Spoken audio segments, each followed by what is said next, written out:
Hello everyone and welcome to another middle game episode with Coach B and masteryourchess.com. Today we will start a new middle game series where we will learn how to look at the pawn structure to identify or create targets that we can go after or use to gain a winning advantage.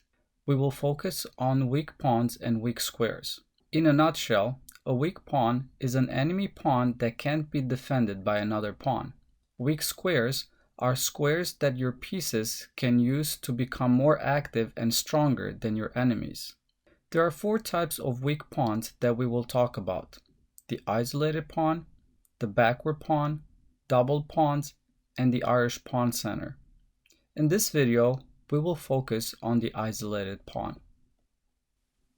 An isolated pawn is a pawn that sits by itself and it cannot be defended by another pawn. In this first position we're looking at, Black's d5 pawn is an isolated pawn because it cannot be defended by another pawn. An isolated pawn on an open file can be a great problem because it's subject to be attacked by just about everything. The queen, the rooks, the bishops, and the knights can all join forces together to win that pawn.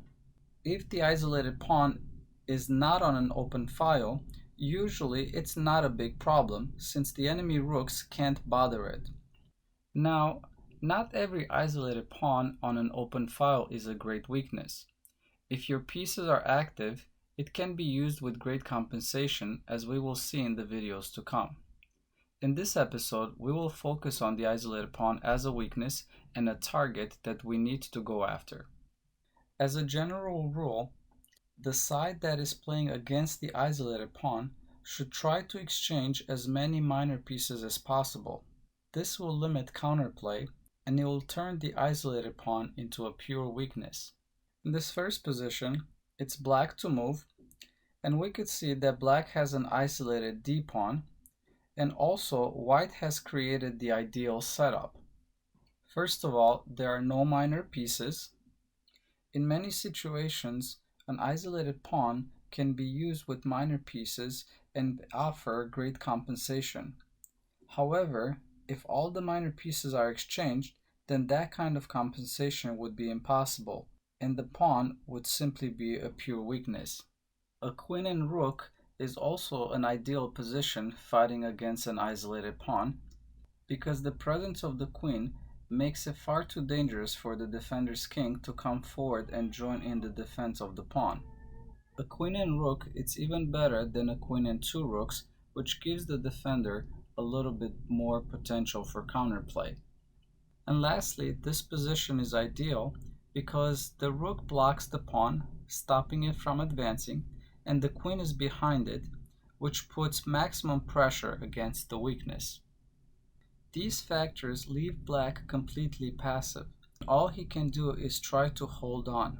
He might draw on occasion, but it's a miserable defensive chore and most players will crack. In our present position, White threatens to win d5 by making use of the pin along the d file with c3 to c4. Therefore, Black plays the move pawn to b5, which for the time being prevents the advance of White's c-pawn, and now White can play two different ways with the same idea. He can play pawn to b3 followed by pawn to c4, going after the isolated pawn right away, or he can create a new weakness first with a2 to a4 and then go after the isolated pawn.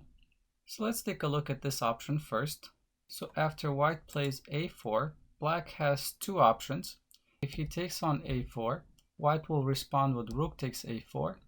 After rook to d6, rook will come back to d4, and then he will follow with b3 and then c4, winning the isolated pawn thanks to the pin. And coming back after a4, if Black here, instead of taking the pawn on a4, he moves the queen to c6, well, White can take on b5. After Black captures back, then White can play b3. After something like rook to d7, White will simply push c4. After b takes c4, we can take the pawn back, and now we can also win the isolated pawn, as Black cannot capture the pawn on c4 since he's going to lose the rook behind it. Therefore, here black has to respond something different, maybe rook to b7, from which white will simply be able to capture this pawn with c takes d5 and use that pawn to march it down the board with the winning advantage. Coming back from the beginning, after b5, white can simply play b3 and go after the isolated pawn right away. After this, there is nothing that black can do to prevent white from moving the pawn to c4. If black moves something like a5, white will simply push on c4. After b takes c4, b takes c4, black cannot capture the pawn on c4 as he's going to lose the rook. Therefore, he's going to have to let that pawn go. He could play something like rook to b8, from which white will respond with c takes d5 and use this pawn to march it down the board with the winning advantage. Coming back after b3, the best play by black here is rook to c8, going after the pawn on c3. After this, white will continue with rook takes on d5, black will respond with queen takes on c3, queen takes c3, rook takes c3, and then rook to d6. Black will respond with pawn to a5, and after rook to a6, white will go up a pawn with the winning advantage. From here, black can only respond two ways. a4, after b takes a4, black can simply capture on a4 and then white captures back, being up a pawn. Or if here black plays the move b4, white will simply move rook to a8 check, king to h7, and after rook to b8, black's b pawn will be gone as well. Best reply here for black will be rook to a3, from which white will capture the pawn on b4 and black will capture the pawn on a2. In this next position, it's white to move, and here white has an isolated pawn.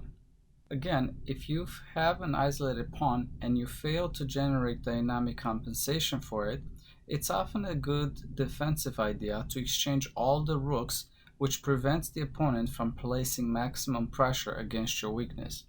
So here, white plays an excellent move, rook a to e1.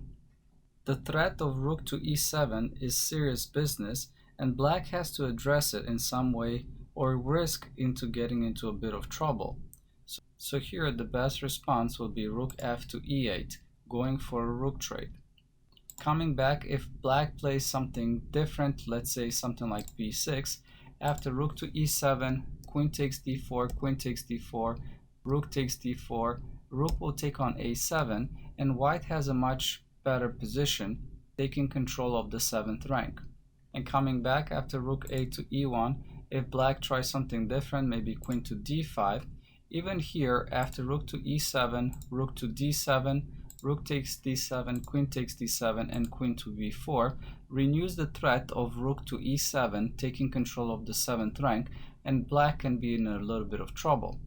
Therefore, coming back, the best reply here is rook f to e8, from which white will respond with rook takes e8, rook takes e8, rook takes e8, and after queen takes e8, black has nothing, since the queen alone cannot pressure the d-pawn enough. Again, the ideal position was a queen and rook versus queen and rook to fight against the isolated pawn, as seen in the previous example. If queen's traded early in the game, and you cannot achieve the ideal position of queen and rook versus queen and rook, it doesn't mean that you cannot achieve a winning position against the isolated pawn. In this example, white has an isolated pawn, and white even has a miner to support protecting the isolated pawn. However, with black to move here, this position is totally lost. After f4, the isolated pawn on e3 is being attacked 4 different ways, and white cannot protect it 4 times. Therefore, he's going to lose this pawn.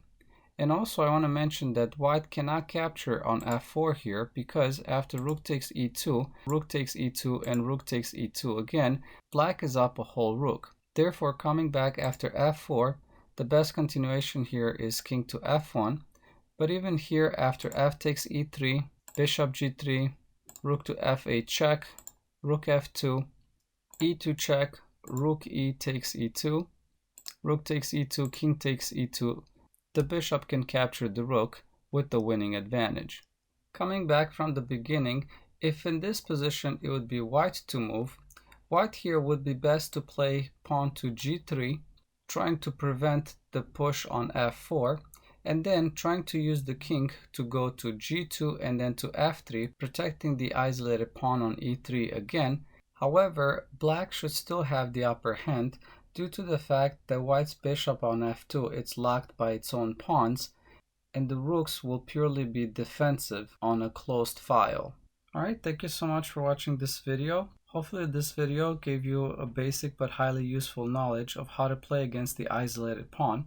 And stay tuned for the next lessons where we're going to take a look at some Grandmaster games to see how they use these ideas in their game. If you liked my video, please subscribe and don't forget to check out my new website, masteryourchess.com, where you can learn, practice, test, and master your chess knowledge.